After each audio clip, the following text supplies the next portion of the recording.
Bonjour à tous, j'espère que vous allez bien, que vous avez passé un bel été et que la rentrée n'est pas trop intense pour vous. Ici, bah voilà, j'ai eu vraiment un élan qui ne se lit pas sur mon visage, mais un élan assez fort à vous tourner cette vidéo, dans une énergie un petit peu particulière aussi, il faut bien se le dire. Cette vidéo, ça fait longtemps que j'avais pas fait de vidéo de ce type, il s'agit d'un témoignage personnel ici que je m'apprête à faire. Comme tout témoignage, ça n'a pas pour but de parler de moi, mais ça a bien plus pour but de vraiment d'ouvrir à un effet de résonance, à un effet de prise de conscience par le témoignage d'autrui. Éclairé avec conscience, justement, éclairé avec des angles de vision qui parfois nous manquent à échelle individuelle, notamment quand on est soi-même perdu dans ce tourbillon dont je vais vous parler ici. Alors, ce dont je vais parler, ça concerne beaucoup de monde, mais peu de monde en ont vraiment conscience. Les problématiques engendrées par ce tourbillon-là sont multiples et variées. Mais les plus courantes que j'entends quand même, c'est un manque de sens, c'est une difficulté à concrétiser, à manifester, à s'ancrer, vraiment une sensation d'être en décalage, d'être à côté de sa vie. Enfin bon voilà, il y a beaucoup d'effets secondaires de ce dont je vais vous parler. Et puisque le sujet est loin d'être simple à aborder et peut effectivement générer parfois de l'incompréhension, j'ai préféré en témoigner à mon propre sujet plutôt que de me servir d'exemples, bien sûr, dont j'ai beaucoup d'exemples me concernant, mais j'ai préféré témoigner personnellement parce que je trouve que déjà ça sera plus simple pour vous de le comprendre, mais aussi ça sera moins direct, ça sera plus doux et plus indirect. Puis cette vidéo vous éclairer, puisse ce témoignage résonner et puisse-t-il vous ouvrir à une nouvelle perspective comme cela a été possible pour moi il y a quelques années et comme cela est toujours le cas aujourd'hui encore. Ce témoignage que je vais faire, je vais parler d'un sujet qui est très vaste et qui me concerne encore à l'heure actuelle où j'en parle. Donc c'est un témoignage qui est important et pour lequel je vais prendre un peu de temps quand même pour pas dire n'importe quoi non plus. Dans cette vidéo, je vais vous parler de l'orgueil en fait. Et souvent, c'est un mot qu'on n'a pas trop envie d'entendre. C'est un mot aussi que beaucoup ne comprennent pas ou ne connaissent pas.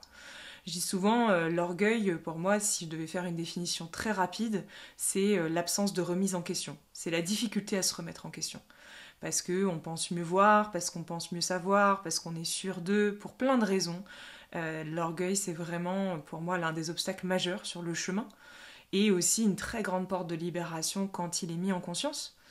Et c'est à travers un exemple de vie qui est le mien que je souhaiterais mettre en perspective cette dimension-là, cette proposition-là. On pourrait faire un cours de nombreuses heures sur le sujet. J'ai beaucoup de choses à dire sur ce sujet, mais je trouvais ça plus intéressant de commencer par un témoignage qui, à mon sens, est beaucoup plus doux et beaucoup moins théorique et beaucoup plus parlant. Voilà. Donc si je dois un petit peu parler de me concernant, je vais appuyer sur certains points qui, je pense, peuvent être des points en résonance avec beaucoup de personnes. Si je dois parler un peu légèrement, recontextualiser un peu ce témoignage il prend naissance en fait dès mon plus jeune âge. Je sais que beaucoup de personnes se reconnaîtront dans ce que je vais dire, même si ça n'aboutira pas forcément aux mêmes effets chez tout le monde, je tiens à préciser. Me concernant, dès mon plus jeune âge, j'avais vraiment cette sensation de ne pas comprendre pourquoi j'étais là et surtout de ne pas comprendre les enfants de mon âge. Donc c'est vrai que j'avais beaucoup de mal avec les enfants de mon âge, je passais beaucoup de temps avec les adultes parce que les enfants de mon âge, je les trouvais un petit peu bébêtes, quoi. Je me disais, mais c'est un peu con de jouer à la poupée, c'est quoi ce truc? Je comprenais pas, en fait. Je me disais, mais c'est, enfin, c'est pas ça, en fait, la vie. Il y a tellement de choses plus intéressantes, et pour moi, le monde des adultes était plus intéressant que le monde des enfants. Et puis très rapidement, le monde des adultes est devenu également ennuyant parce que j'en ai perçu très vite, mais bon, 7-8 ans déjà, les limites. Et j'ai rapidement vu le jeu de personnages en fait, le jeu des adultes. Chez les enfants, je m'ennuyais parce que je trouvais que c'était un peu, voilà. Et chez les adultes, très rapidement, j'ai vu ce petit jeu de personnages. Des adultes qui étaient jamais finalement très honnêtes, qui jouaient des rôles, qui n'en avaient pas toujours conscience. Et très rapidement, j'ai eu l'impression d'être le parent de mes parents. Voilà. En me disant intérieurement, à l'âge de 7-8 ans, mais qu'est-ce que je fous là en fait? C'est quoi ces guignols quoi? Voilà, c'était à peu près ça mon univers très jeune, voilà, avec une sensation d'être complètement en décalage et de me dire, mais attends, mais c'est quoi cette planète en fait? C'est quoi ce truc? Pourquoi les gens ne sont pas vrais, authentiques? Qu'est-ce qui se passe ici en fait? Comment ça se fait qu'ils sont comme ça? Et donc une très grande incompréhension dès le départ, vraiment, qui était naturelle en fait, hein, qui n'était pas issue d'un développement personnel, spirituel, d'une lecture particulière, c'était là en fait, c'était là dès que je suis née en fait, dès mes plus jeunes souvenirs, c'était là. Et ça a toujours été là, cette sensation d'être en décalage. J'étais pas une personne qui avait beaucoup d'amis parce qu'en fait, bah, je me sentais en décalage. Et du coup, ben, très rapidement aussi, hein, dès mes, allez, je dirais dès mes 12 ans, 10-12 ans, j'ai commencé à voler, hein, à voler pour me protéger. Donc assez rapidement, bah, c'est vrai que j'ai joué un rôle moi aussi pour un peu faire comme tout le monde parce que ben je comprenais pas trop et puis bah, je me sentais un peu seule en fait, une profonde solitude intérieure qui réveillait beaucoup d'angoisse chez moi. Très jeune, hein, j'ai eu des problématiques avec l'alimentation, j'ai compensé avec les addictions. Très jeune, j'avais des sensations un peu de désespoir ou de dépression, hein, qu'on pourrait aujourd'hui appeler de la dépression. Mais moi, c'est pas comme ça que je le vivais. J'étais bien trop jeune et il n'y avait pas d'événement majeur qui expliquait ça. C'était intérieur en fait. Mais je comprenais pas ce qui m'arrivait. Donc très rapidement, face à tout ce bruit intérieur, face à toute cette violence interne, bon, j'ai des boucliers qui sont venus me protéger et dont l'un des boucliers qui a été l'orgueil en fait. Donc dans cette vidéo, je vais vous parler de ce témoignage à travers ce bouclier qui, je le dis vraiment aujourd'hui, est un bouclier qui nous protège de quelque chose. Dans les boucliers que j'ai utilisés, l'orgueil n'a pas été le premier. Hein. Dans une première phase de ma vie, je me suis complètement déguisée. J'ai adopté plutôt la posture du caméléon, donc le personnage du caméléon. Je voyais très rapidement en fait l'univers des gens. Donc en fait, c'était facile pour moi de me conformer à ce que les gens attendaient de moi. Et c'est vrai que j'ai joué à ce petit jeu pendant un certain temps, jusqu'à un moment où je me suis complètement perdue en fait, parce qu'à force de jouer au caméléon et de répondre aux attentes des autres, bah, on finit par ne plus savoir quelles sont nos propres attentes, ou dit autrement, nos profondes aspirations en fait pour ce monde.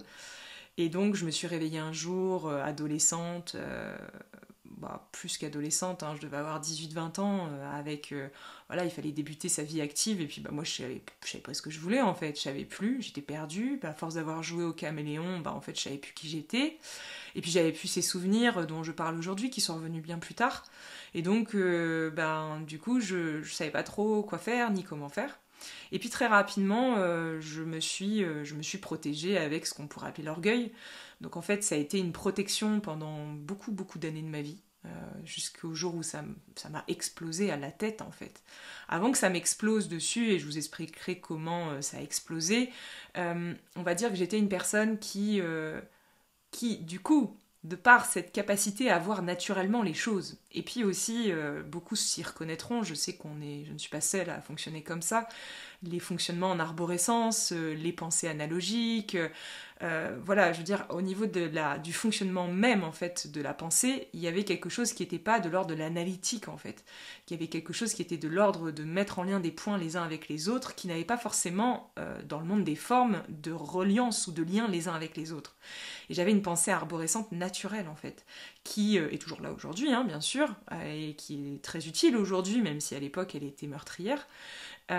Du coup, de par cette capacité à mettre tous les points les uns avec les autres, il y avait une certaine forme de réussite scolaire, de réussite sociale, de réussite aussi professionnelle. Donc c'est vrai que ma vie a été une réussite en fait, parce que bah, très rapidement, avec ces capacités-là qui étaient naturelles, des capacités de conscience en fait, hein, ben j'arrivais facilement à comprendre ce que les gens attendaient de moi, donc j'arrivais facilement à les satisfaire. Donc quand on satisfait les attentes des gens, que ce soit au niveau professionnel, personnel, ou même au niveau diplomatique, enfin au niveau pas diplomatique, au niveau des diplômes, au niveau des études, je vois, moi j'ai fait Sciences Po, mais pour moi ça n'a pas été très dur en fait, parce que ben je voyais très bien ce qu'ils attendaient de nous dans les concours et dans les épreuves. C'était facile pour moi de voir ce qu'ils voulaient de nous, et donc d'y répondre, tout très simplement, en utilisant l'intelligence pure et simple de l'arborescence, et en mettant en lien des points les uns avec les autres pour satisfaire leurs demandes. Donc c'est vrai que bah, ça a été utilisé inconsciemment au début, hein, cette capacité à mieux voir et à voir clair. Je l'ai utilisé inconsciemment pour me protéger du coup de l'échec, hein, clairement. Et puis un jour, ça m'a explosé dessus. Il y a eu plusieurs événements dans ma vie. Je ne vais pas revenir sur les événements dont je parle très souvent. Mais disons qu'il y a eu un moment où j'ai ouvert les portes de la spiritualité. Et c'est là où l'orgueil a pris un nouveau virage dans ma vie. Et c'est vrai que j'ai fait pas mal de vidéos sur le sujet, même si elles restent quand même, à mes yeux, aujourd'hui maladroites, ces vidéos. J'ai découvert la spiritualité, j'avais 20 ans, 22 ans. Donc plutôt tardivement quand même, hein, c'était pas dès la naissance en tout cas. Et c'est vrai que, en fait, la spiritualité est venue appuyer sur une zone de confort chez moi, qui était la vision de conscience, en fait. Pour moi, avoir conscience des choses, c'était quelque chose de naturel. J'avais naturellement conscience. Quand on dit, oui, mais il faut avoir conscience de ça, pour moi, c'était facile, en fait, d'avoir conscience, parce que je voyais, en fait. Et puis je voyais pas que avec mes yeux, j'avais à l'époque quelques clairs qui étaient ouverts, donc c'est vrai que je voyais aussi dans les champs d'information, je ressentais beaucoup de choses, et du coup pour moi c'était hyper facile de faire ça, c'était une capacité naturelle. Et en fait ce qui s'est passé, dont je ne me suis absolument pas rendu compte, et aujourd'hui dont je témoigne, c'est que toutes ces capacités-là de vision, de clarté, de conscience, hein, de hauteur aussi sur la vie, de voir très rapidement le théâtre dans lequel on vit, se sont retournées contre moi. Voilà. Et ça, je l'ai pas vu sur le moment, mais vraiment pas du tout, je tiens à le dire quand même. Ça me fait rire aujourd'hui, parce que vraiment, je me suis perdue complet. Mais disons que je l'ai pas vu du tout. J'imaginais pas à l'époque que cette clarté, que cette vision et que cette capacité à voir les choses très facilement pouvait se retourner contre nous. Mais en fait, c'est vrai que par la suite, quand j'ai découvert un peu mieux la personnalité et que j'ai mieux compris comment la personnalité fonctionnait, je dis souvent la personnalité, elle fait la récupération d'audience. Donc on a certaines qualités divines qui sont là, évidemment, mais elles vont être récupérées. Et elles sont récupérées, ces qualités-là, naturelles de vision, peuvent souvent, pas tout le temps, mais peuvent souvent être récupérées par l'orgueil, qui va agir d'ailleurs comme un bouclier. L'orgueil, ça veut dire quoi? Ça veut dire que quand j'ai ouvert les portes spirituelles, c'est surtout là que ça a été rendu très visible et que j'ai commencé à ouvrir un univers qui finalement validait la vision que j'avais toujours eue du monde. Moi, j'avais toujours su ça intérieurement, sans pouvoir l'expliquer, sans pouvoir l'exprimer, sans connaître un endroit où les gens pensaient comme moi. Et pour la première fois, je poussais une porte où les gens pensaient comme moi. Et où effectivement, il y avait d'autres personnes qui étaient d'accord sur le fait qu'on vivait dans un grand théâtre, que tout cela n'était pas réel, que les gens étaient à côté de la plaque, qu'en fait ils s'étaient perdus dans leurs costumes, etc., etc. Et en fait, tout ça, ça a validé ma vision. Et en validant ma vision, il y a une certaine forme de certitude qui est apparue. Et la certitude qui est apparue au moment où j'ai ouvert les portes spirituelles qui ont renforcé cette vision et qui l'ont validée, ça a été que, moi, je vois clair, en fait. Au milieu de tout ça, moi, j'ai un éveil, en fait. J'ai un éveil de ma conscience. Parce qu'en fait, déjà, tout ça, je le savais déjà depuis toujours.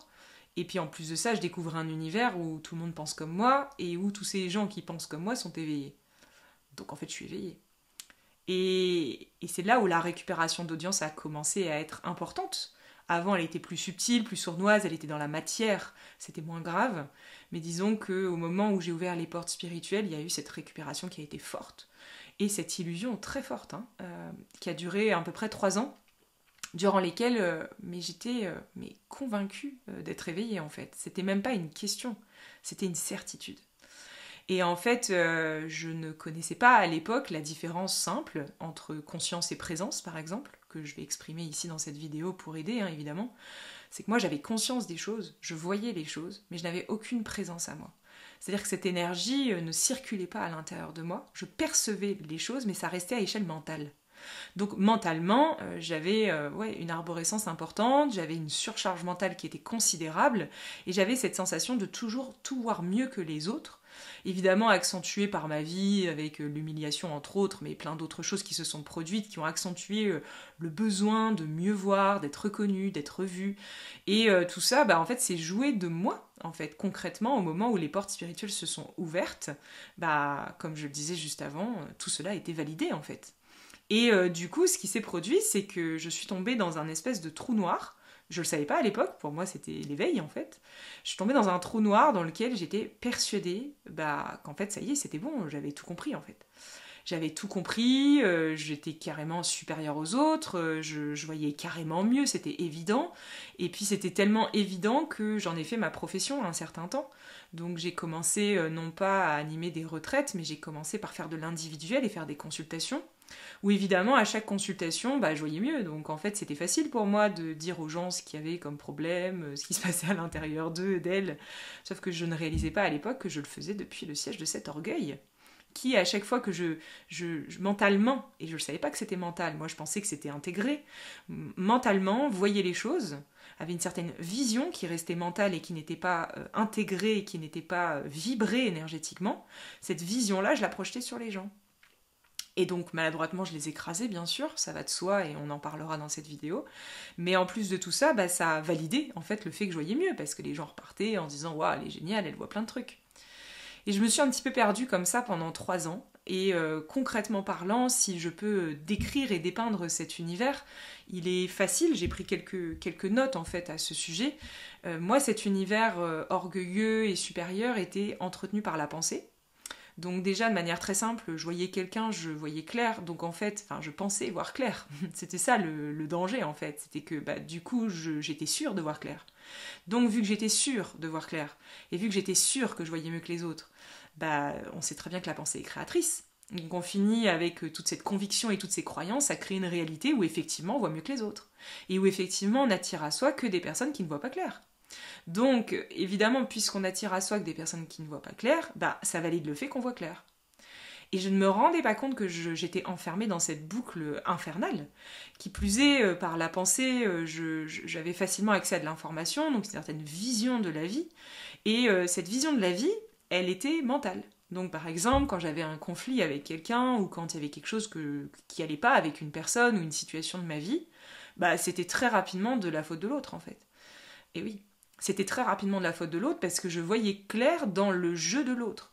Et donc, naturellement, au lieu de voir clair dans mon propre jeu, c'est assez courant chez les gens orgueilleux, il faut le savoir, qui se protègent derrière l'orgueil, plutôt que de tourner cette clarté envers soi, on se dit au bout d'un moment, il n'y a pas besoin de la tourner envers soi, vu qu'en fait on voit clair. Et vu qu'on voit clair, on n'a rien d'autre à voir, et vu qu'on n'a rien d'autre à voir, on s'amuse à regarder les autres. Et quand les autres nous embêtent, alors là c'est vraiment l'apogée de la bêtise, parce que vu que les autres nous embêtent, on va les regarder avec cette clarté que l'on pense avoir, et on va rapidement voir des choses. Et au lieu de se regarder soi, on va voir les choses chez les autres. Et donc on va reporter la faute sur les autres. Et en vérité, depuis le siège de l'orgueil, c'est jamais de sa faute. C'est jamais de ma faute, c'est toujours de la faute des autres. Et les autres ne me voient pas, et les autres me jugent, et les autres ne voient pas clair. Et voilà, et là on est parti pour un tour. En vérité, c'est pas que les autres ne voient pas clair, c'est qu'en fait, je ne vois pas clair, mais je pense voir clair. Voilà.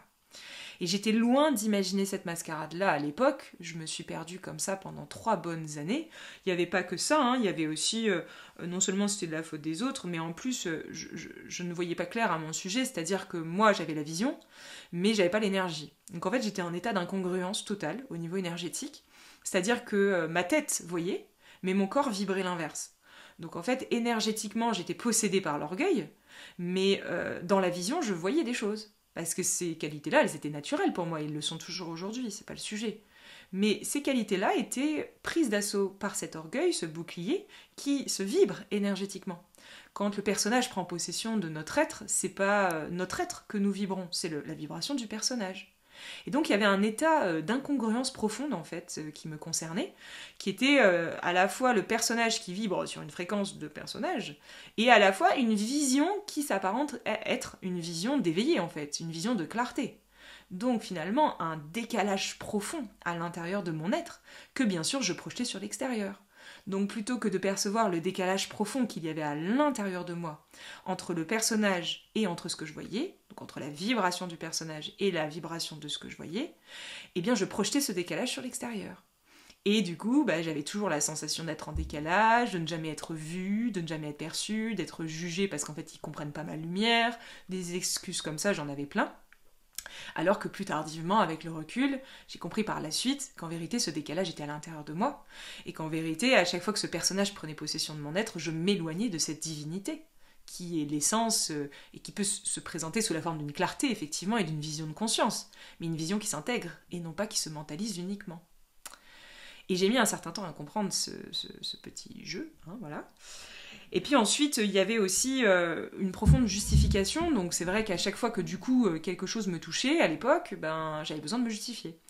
Donc c'est vrai que puisque j'étais touchée et que l'orgueil ne veut pas être vu, il veut pas être mis en question, il faut tout faire pour pas le voir, bah en fait quand j'étais touchée par quelque chose, plutôt que de reconnaître que j'étais touchée, bah en fait je me justifiais. Et donc j'expliquais à l'autre ce qu'il n'avait pas compris en fait. En fait, t'as juste pas compris qui j'étais. Voilà. Je vais t'expliquer qui je suis, je vais te montrer, et en fait maintenant tu vas me respecter. Voilà. Parce que toi en fait c'est toi qui n'as pas compris, hein, t'as pas compris qui je suis, et en fait je vais t'expliquer. Voilà. Donc il y avait vraiment une histoire de justification, et si possible aussi j'utilisais l'histoire. Hein.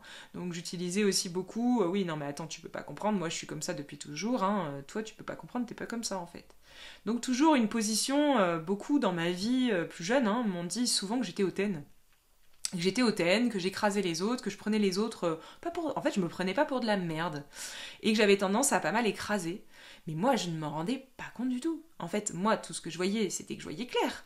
Et que, ben, évidemment que je voyais clair. Mais je voyais clair dans le jeu des personnages, mais je voyais pas clair dans la divinité qui était derrière le personnage. Et moi, je m'étais arrêtée au jeu de personnage, en fait. Parce que l'orgueil, c'est un personnage.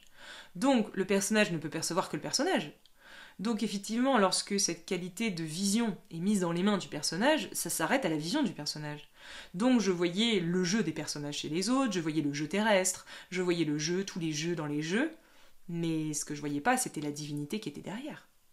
Donc dès qu'un personnage s'en prenait à moi, il fallait absolument se justifier et montrer que le personnage de l'autre n'avait pas compris. Bon voilà. Donc ça c'était vraiment, les autres sont des méchants, ça c'était vraiment ma phrase préférée. Et puis bien sûr, il y avait une quête insatiable de reconnaissance, donc il fallait tout faire pour montrer qu'on était meilleur. Il y avait vraiment ce désir d'être reconnu, d'être vu, d'être adulé, et de vraiment montrer qu'en fait, en fait c'est vrai, je vois vraiment bien en fait. Et derrière ce besoin de reconnaissance, il y avait un désir intangible d'asseoir une certaine forme de supériorité et de pouvoir sur les autres. Et ça, c'est vraiment, si vous ressentez ça à l'intérieur de vous, ne soyez pas dégoûtés, hein, c'est vraiment l'expression même du personnage. Hein. Le personnage, il veut du pouvoir, il veut de la reconnaissance, il veut avoir raison, il veut jamais se remettre en question, il veut toujours que ça soit de la faute des autres. Bon bah voilà, c'est pas très grave en fait, c'est pas une maladie, hein. C'est juste un personnage. Je dis souvent d'ailleurs que ce personnage, donc l'orgueil en l'occurrence ici, l'orgueilleux, hein, c'était plus mon colocataire en fait le mec. C'était le colocataire et moi, on faisait plus qu'un. Voilà.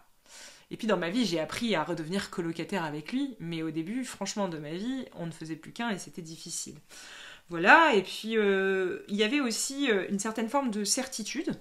Donc c'est vrai, quand j'ai ouvert les portes spirituelles, on entend beaucoup parler des blessures, voilà, ça y est, c'est guéri, c'est résolu, oh là là, j'ai travaillé sur moi, j'ai traversé ça. Et ce petit orgueil, il passait son temps à cocher des cases sur un papier. Donc j'avais une problématique alimentaire, je l'avais plus, il cochait la case. J'avais une problématique relationnelle avec un parent, je l'avais plus, il cochait la case. Et il était certain qu'à chaque fois qu'une case était cochée, c'est que c'était terminé. Hein, c'est que ça y est, on avait dépassé le problème. Aïe aïe aïe. Force a été de constater que le dépassement de ce problème était entretenu par le fait que j'étais orgueilleuse. Et que le jour où l'orgueil est tombé, c'est-à-dire le jour où le bouclier est tombé, tous mes problèmes sont remontés. Et ça a été quelque chose de difficile à vivre, notamment pour mon orgueil. Voilà. Bon, voilà. Et c'est évidemment, hein, quand on passe son temps, qui plus est, hein, je le dis aussi, et c'est pour ça que l'orgueil est difficile à voir et qu'il est difficile à percer cet espace chez nous, c'est que vu que t'es sûr que t'es guéri, moi, je disais toujours, je vois mieux que les autres, je suis guérie, c'est évident, même je suis éveillée, en fait, c'est évident. Puisque tu le dis avec évidence, avec conviction, avec beaucoup d'énergie, non seulement tu nourris le personnage, mais en plus, du coup, tu nourris la réalité du personnage dans laquelle tu vis.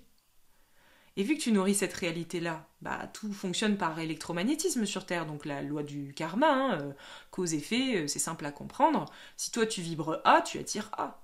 Donc vu que j'avais cette conviction forte qu'en fait j'avais guéri et qu'en fait j'avais beaucoup de choses à apprendre au monde, hein, clairement, et puis que vraiment j'étais un grand maître spirituel, ça c'était la partie rigolote de l'iceberg, mais en profondeur il y avait des choses bien plus subtiles et bien moins rigolotes dans le fond. Puisque j'étais persuadée de ça, en fait du coup la vie ne me présentait que des expériences qui validaient le fait que j'étais comme ça. Et c'est pour ça que j'arrivais pas à le voir en fait.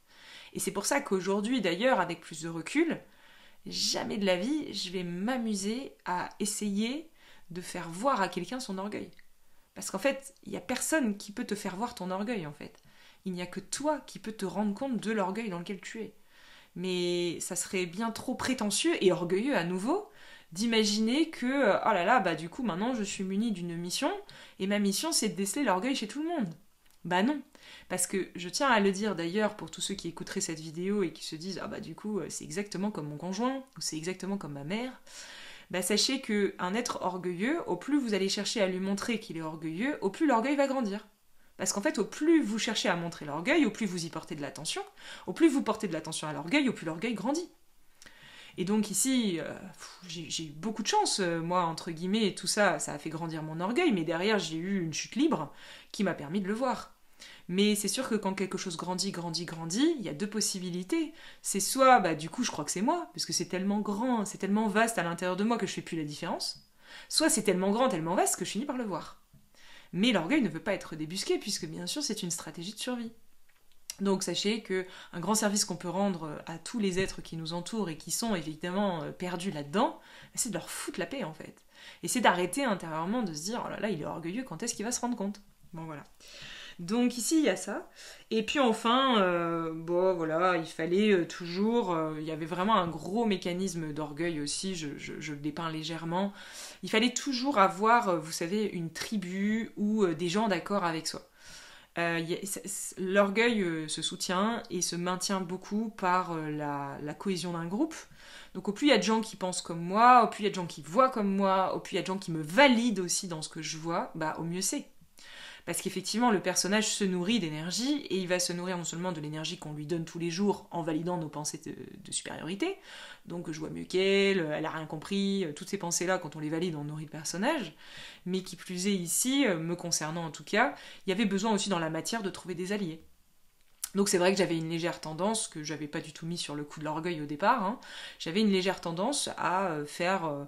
vous savez, raconter des histoires, faire des ragots, essayer le plus possible que je vais raconter cette histoire à cette personne-là, parce que dans le fond, je sais qu'elle va être d'accord avec moi.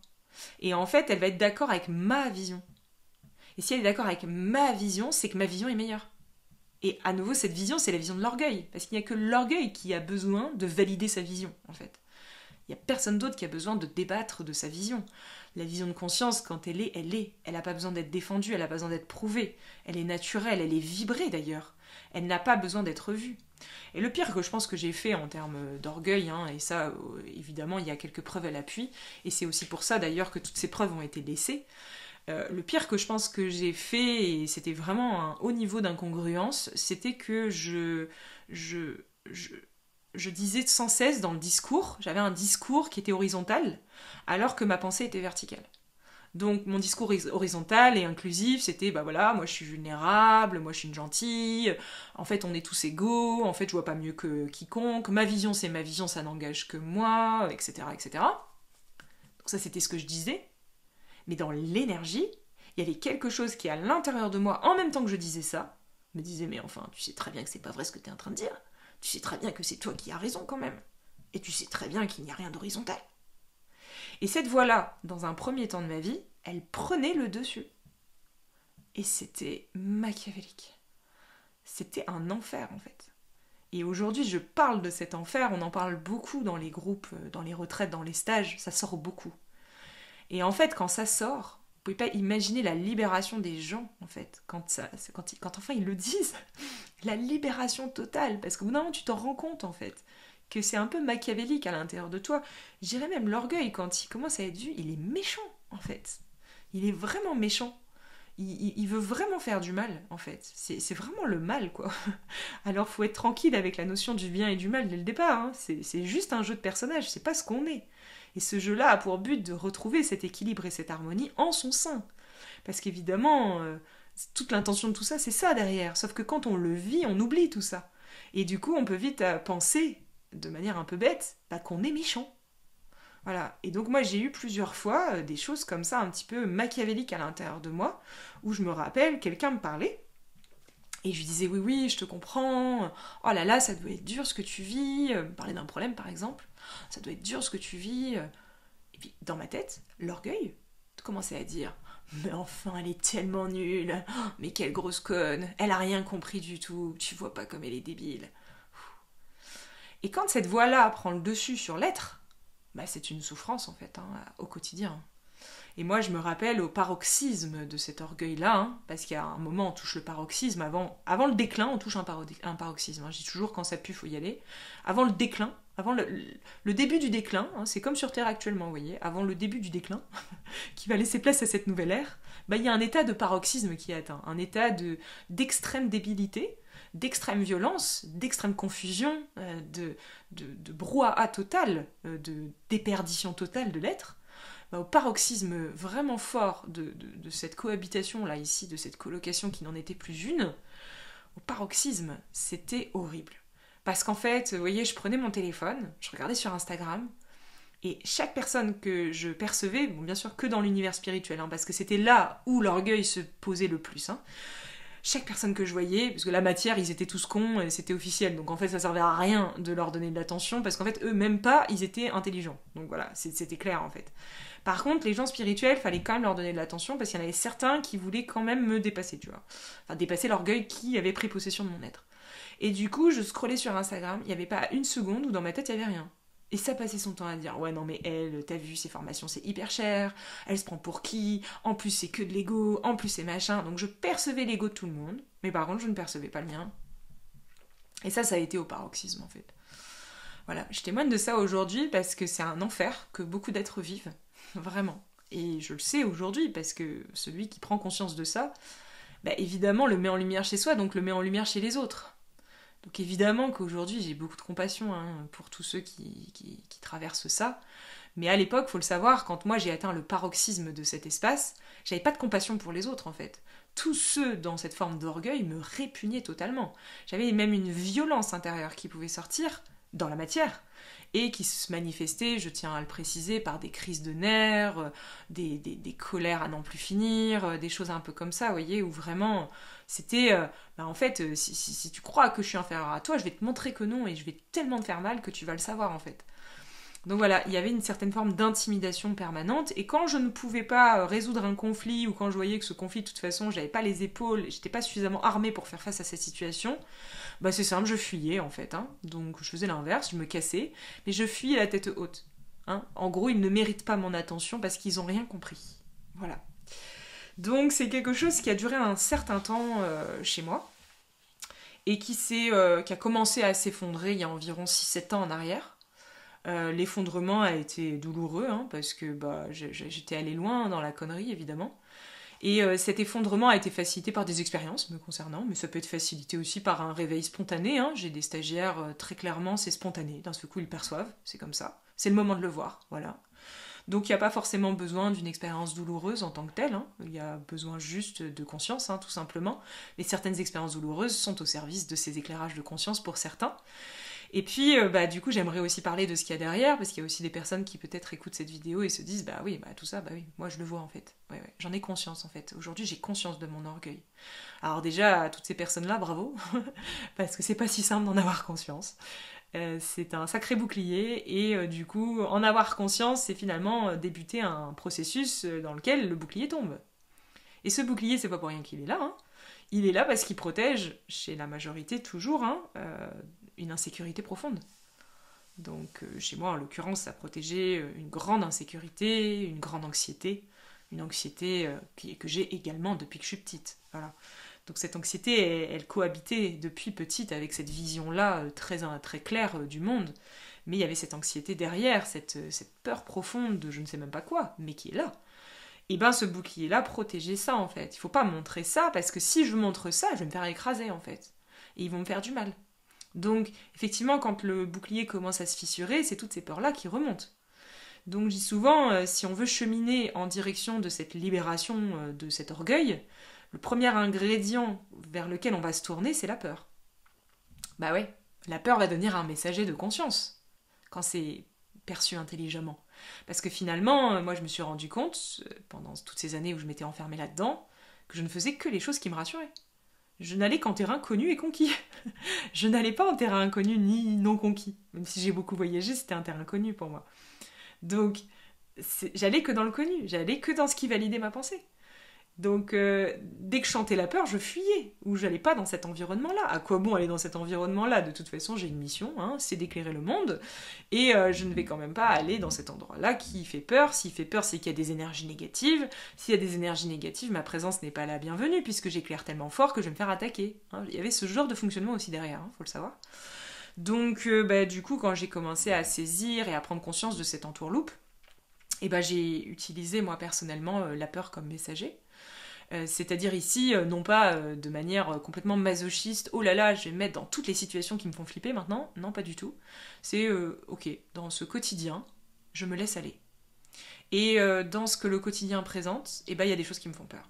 Et en fait, qui étaient déjà là, mais que j'avais tellement repoussé, refoulé, qu'elles se présentaient plus. J'ai réouvert la porte. Mais la prise de conscience, c'est ce qui réouvre la porte. Hein. Donc en prenant conscience de cet orgueil, la porte a été réouverte.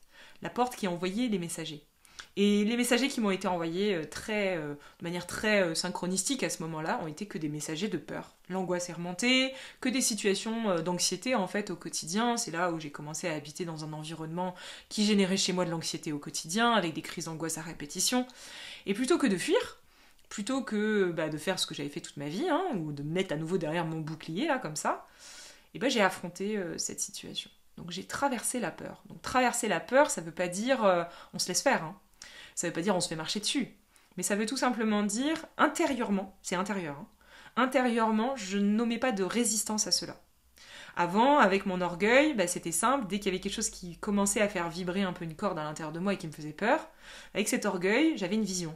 Cette vision me disait, oh là là, il faut vite que tu t'en ailles de cette situation, parce que ces gens-là sont méchants, ils ne voient pas clair sur ce que tu es, ils vont te faire du mal. Donc j'écoutais ça et je faisais demi-tour. Et bien sûr, cette voix-là, je pensais que c'était un guide. Je pensais que c'était Dieu. Je pensais que c'était ma présence. Je pensais que c'était de la conscience. Et c'était ça qui était dur. C'est que j'avais confondu conscience et orgueil. Et ou plus particulièrement, je n'avais pas perçu l'orgueil qui se saisissait du message de conscience et qui le déformait pour le retourner contre moi, ou plutôt pour servir son propre intérêt. Le personnage se nourrit d'énergie, il va utiliser l'énergie divine que l'on peut recevoir, de par ses qualités naturelles que j'avais, je recevais cette information. Sauf que cette information arrivait ici, elle était saisie par le personnage et elle était détournée.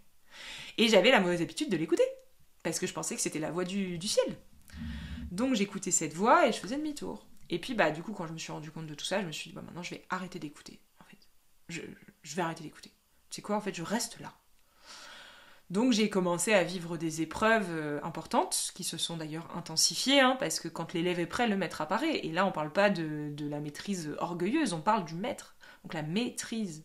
Donc justement, lorsque l'orgueil se neutralise, ça se transforme en maîtrise.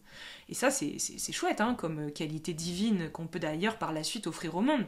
D'ailleurs, je tiens à préciser que tous ceux qui se reconnaissent dans cette vidéo, sachez que les boucliers derrière lesquels on se protège sont des graines évolutives majeures pour la suite de notre expérience. Parce que ce que j'ai compris par la suite, c'est que tout ce qui nous bouffe dans une certaine partie de notre vie, la personnalité, elle est duelle, elle est polarisée, mais toute l'intention de la personnalité, c'est de retrouver le centre. Et le centre du personnage, c'est ce qu'on appelle la qualité divine. Et cette qualité divine, elle est exactement ce dont j'ai besoin pour offrir ce que je suis venue offrir. Donc bien sûr que dans ce que je suis venue offrir dans le fond, il y a cette dimension d'enseignement, de retransmission, d'être un porte-parole de quelque chose. Évidemment qu'il y a ça, qu'il y a toujours eu ça. Sauf qu'à l'époque, il y avait l'orgueil au milieu. Et je ne dis pas qu'il est plus là du tout. Hein. Donc ici, ça serait justement très orgueilleux de croire qu'il est plus là. C'est ça aussi le grand piège. C'est de croire à nouveau que, forcément, quand on est passé véritablement après toutes ces épreuves-là, je vous assure, derrière, il y a beaucoup d'humilité. Et on se fait tout petit. Et se faire tout petit, ça veut dire quoi? Ça veut dire qu'on arrête de croire qu'on a réussi. Déjà pour commencer. Parce que quand on est tout petit, on se la ramène pas trop. Voilà. Déjà, on sait qu'on sait rien parce qu'on est tout petit. Et puis, on vit des expériences. Pour le moment, je sens ça, mais ça ne veut en aucun cas dire que c'est plus là. Voilà. Donc aujourd'hui, je fais cette vidéo parce que j'ai eu cet élan et ça a été validé par de multiples synchronicités dans ma vie actuelle. Mais ça ne veut en aucun cas dire que c'est terminé tout ça. Oh non, ça serait à nouveau très orgueilleux de le penser et de le valider par cette vidéo quand même. Donc ici, c'est comme si le fait d'avoir traversé toutes ces épreuves avait mis une certaine claque à l'orgueil, dans sa manifestation la plus claire. mais il faut pas se fier qu'aux apparences. L'orgueil, comme chaque chose, comme chaque personnage, c'est quelque chose qui dans un premier temps va être très manifesté. En alchimie, on va parler de la transmutation. Donc au début, ces substances, elles sont plombées. Et tout ce qui est plombé, c'est des choses qui se voient, qui sont visibles, qui sont tangibles, qui sont matérielles. Le plomb, c'est matière. Et puis petit à petit, on dévoile ces substances. Du plomb, ça devient l'argent, de l'argent l'étain. Bon, je ne connais pas l'ordre alchimique par cœur, mais vous comprendrez qu'au bout de la 7e transformation, on arrive à l'or. Et en fait, ici, on est dans un processus de transformation progressif où les structures de nos personnages viennent à se déshabiller. On retire des voiles. Et donc, ça se transforme. Sauf que le problème ici, dans ce grand principe de transmutation alchimique, c'est qu'on oublie toujours la dernière étape. Et la dernière étape, c'est que de l'or viendra l'énergie. En fait, viendra la lumière divine. Et souvent, dans les expériences du terrain, dans les cheminements intérieurs, quand on voit plus des manifestations trop grossières, on peut alors croire qu'il n'y a plus rien. Moi, ça aujourd'hui, si l'orgueil m'a bien fait un cadeau, c'est le cadeau de ne plus croire qu'aux apparences. Parce que les apparences sont trompeuses, et il y a certaines substances qui, lorsqu'elles deviennent de l'or, notamment, ne se manifestent plus dans le monde des formes, mais sont toujours présentes dans le monde de l'énergie.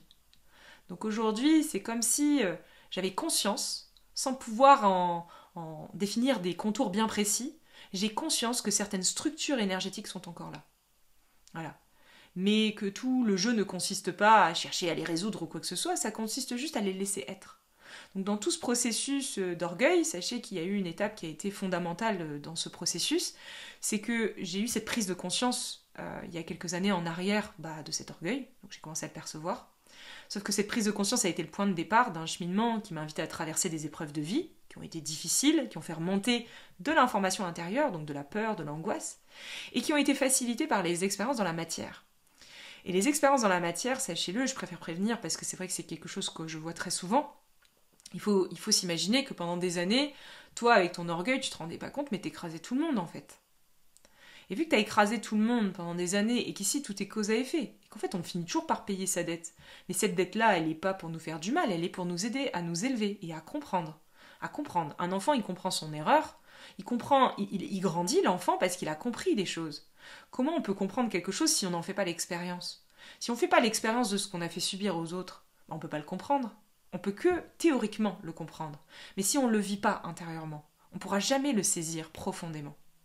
Donc c'est vrai qu'il est assez courant dans cette prise de conscience, peu importe le personnage, ici je l'applique à l'orgueil, mais il est assez courant que derrière, du coup, on récupère tous les pots cassés.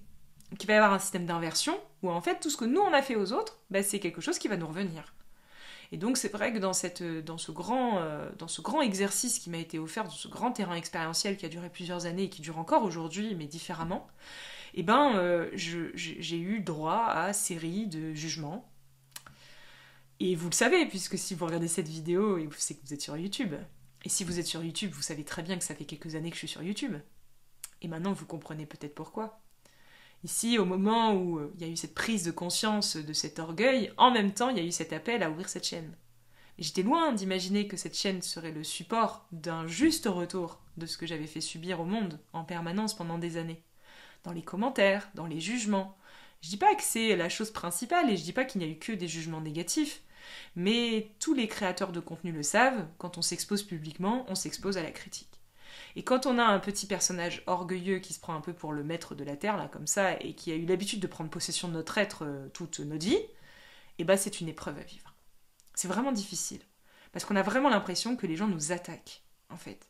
Et on va inventer mille et une excuses. Ah, c'est de l'astral. Ah, c'est méchant. Ah, il faut que je supprime les commentaires. Ah, il faut que je désactive tout ça. Alors qu'en vérité, c'est pas ça le sujet. En vérité, le sujet, c'est que ça me touche, parce qu'en fait, ça vient toucher mon orgueil. Ça vient pas toucher l'être divin que je suis, puisque l'être divin que je suis ne peut pas être touché. Donc forcément, ça vient toucher autre chose. Et ce que ça venait toucher, c'était mon orgueil. Donc, ce processus a été extraordinaire à vivre, parce que je dis pas qu'aujourd'hui, quand je vois un commentaire désobligeant, ça me fait plus rien. Mais c'est comme si, avant, je voyais un commentaire désobligeant, mais alors c'était tout mon univers qui vacillait. Hein. L'angoisse remontait, je me prenais une envie profonde de massacrer la personne, vite, fallait que je lui réponde, ou sinon fallait que je fasse une vidéo derrière pour faire passer le message clairement, fallait que je me justifie, et d'ailleurs, quand je me justifiais en commentaire, je recevais des commentaires me disant « Arrête de te justifier !» Et si ça fait quelques années que vous êtes sur cette chaîne, vous êtes peut-être même une personne qui a pu me dire ça dans un commentaire, et je vous en remercie, parce que c'était vrai. Mais à l'époque, c'était trop dur pour moi de voir ça. Je me disais, mais non, je suis pas en train de me justifier, mais non, c'est abusé quand même, je peux pas me laisser faire à ce point. C'est injuste. En fait, c'est injuste. Le mot préféré de l'orgueilleux, c'est l'injustice. Hein. C'est injuste.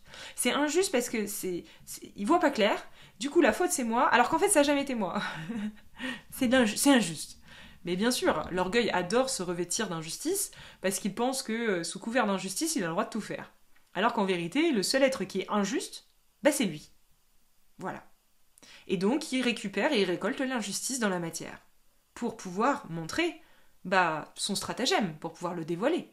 Puisque dans la matière, je rappelle, la matière est le reflet de tout cela. Donc soit on prend conscience que cette matière est là pour refléter ces espaces intérieurs qui sont erronés, qui ne sont pas ce qu'on est. Soit on pense que c'est à nouveau les autres. Donc moi, très rapidement, j'ai appris à jongler, à faire cette gymnastique, mais ça n'enlevait en rien la charge émotionnelle qui remontait. À chaque commentaire négatif, il y avait une charge émotionnelle qui remontait. Et c'était très difficile d'y résister, de résister à la tentation de se justifier, de répondre, ou de refaire une vidéo par derrière. Voilà. C'est allé loin, comme vous le savez, il y a eu beaucoup de choses dans cette expérience qui m'ont grandement aidé, qui ont bénéficié énormément à ça.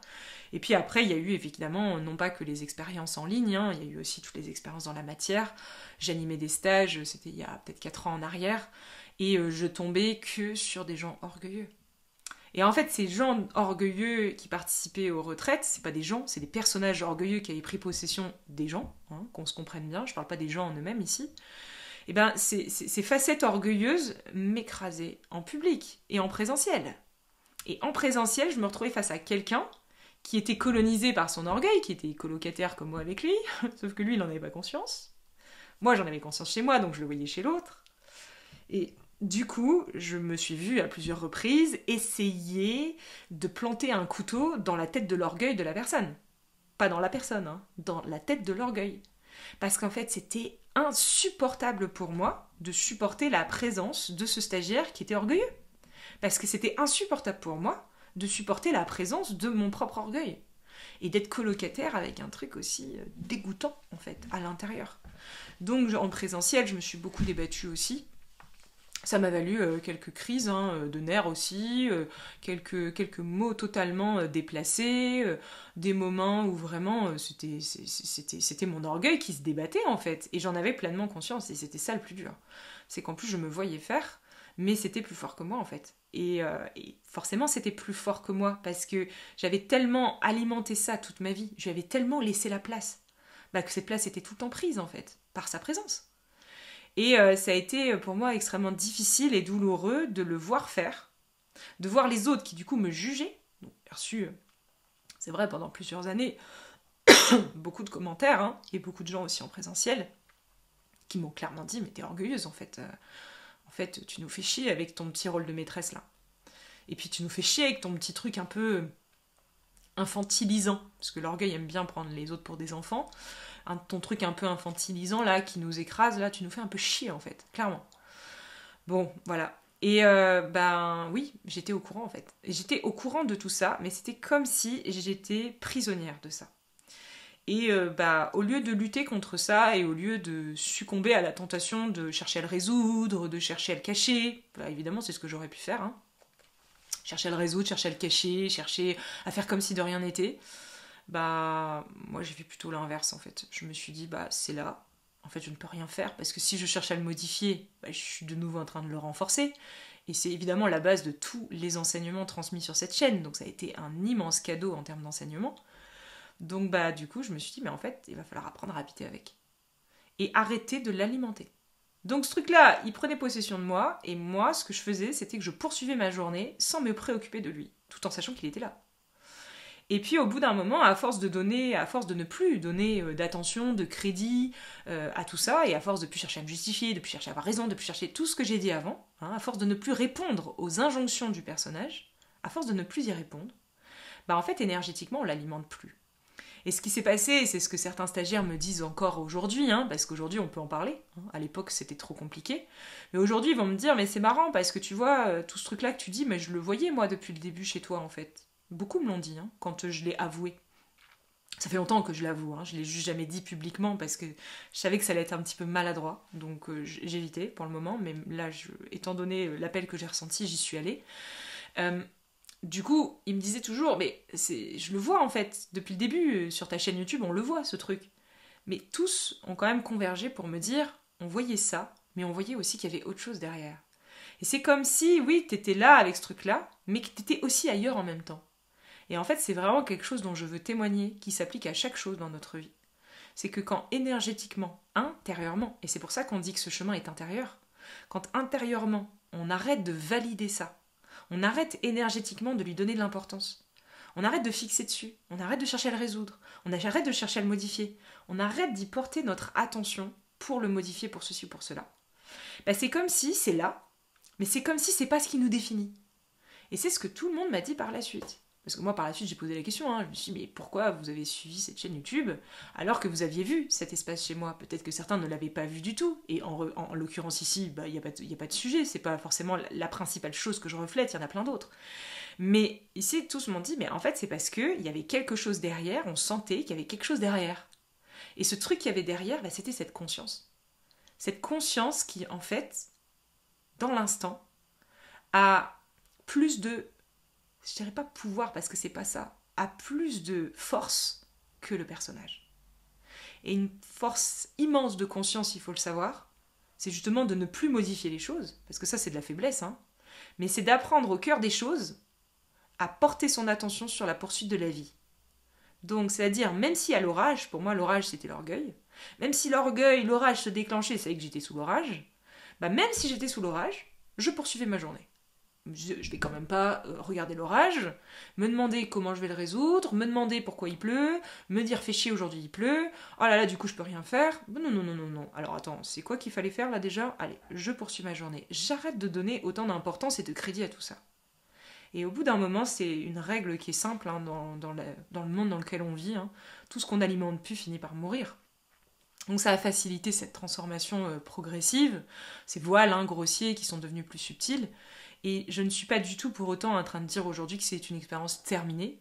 J'en parle au passé dans mon discours parce que je parle de structures grossières au passé, mais il y a des structures subtiles qui sont au présent et qui sont bel et bien là et que je vois très clairement. De la même manière, je les vois, je suis au courant. Et puis je vois que des gens le voient et puis c'est comme ça en fait. C'est le processus en fait. Mais moi, ce que je vois de plus profond, c'est que je vois que je ne l'alimente plus. Et que je le laisse être, parce que si les choses ont besoin de se manifester à travers moi, c'est qu'il y a une raison. Et que la raison de cette manifestation n'est pas de l'arrêter, mais c'est de l'embrasser pleinement. Je me dis toujours, est-ce qu'on a déjà vu quelque chose qui ne reviendrait pas à la gueule du divin? Est-ce qu'il y a sincèrement quelque chose en termes de conscience, en termes de divinité, qui pourrait ne pas être intégré dans la divinité? Le divin, c'est tout, ça englobe tout, ça embrasse tout. Et ça embrasse même ce qui est inembrassable, je veux dire, ou non tolérable, ou même dégoûtant. Parce que cette structure ici, elle est dégoûtante, d'un certain point de vue. Mais même ça, c'est embrassé. Et en fait, à force de faire ce jeu de va-et-vient, donc quand on laisse faire, ça se fait tout seul, évidemment. Donc la vie pourvoit par son intelligence à ce jeu de va-et-vient. Et au bout d'un moment, le centre, cette maîtrise se dévoile. Et enfin, cette humilité peut jaillir. Voilà. Et lorsque cette humilité jaillit, c'est ce cheminement intérieur que l'on poursuit. Mais du coup, à l'abri des regards. Et non pas en exposition publique, parce que cette exposition publique, évidemment, c'est encore un besoin d'être vu. Et c'est encore un besoin d'exprimer tout ça. Bon, voilà. Donc ici, je vous explique vraiment cet orgueil à travers mon cheminement, pour que vous puissiez vous détendre avec votre propre cheminement. Je me suis longtemps sentie un peu seule là-dedans, à me dire, en fait, je suis tarée, en fait, clairement j'ai un grain, Et puis un jour, je me suis rendu compte que non, mais que c'est tellement difficile à percevoir et encore plus difficile à avouer que bah voilà, il a fallu tout ce cheminement. Donc voilà, c'est en toute simplicité que je vous partage ça. J'espère sincèrement que ça pourra vous éclairer. Surtout quelque chose à ne pas faire, c'est prendre cette vidéo et l'envoyer à quelqu'un que vous connaissez être orgueilleux. Parce que sinon ça peut ne pas forcément très très bien être reçu. Mais dans tous les cas ici, voilà, sachez que si vous êtes tombé là-dessus, c'est jamais par hasard. Et bah, puissions-nous tous collectivement nous entraider dans cette démarche de conscience. Puissions-nous appliquer aussi tout ce qui est transmis ici et qui est magnifique en fait, et qui est d'une simplicité profonde, et qui remet toujours les choses à sa juste place. C'est beau d'un certain point de vue. Et sachez enfin que tout cela, si ça se dévoile à travers vous, c'est parce qu'un jour vous en ferez une véritable force, et que ça sera vraiment l'agent à travers lequel cette grande divinité, cette grande manne là ici, cette intelligence supérieure, pourra venir œuvrer à travers vous et éclairer à travers tous ces prismes qui, en état d'équilibre, éclairent avec justesse. Voilà. Je vous embrasse bien fort et je vous dis à très vite pour une prochaine vidéo.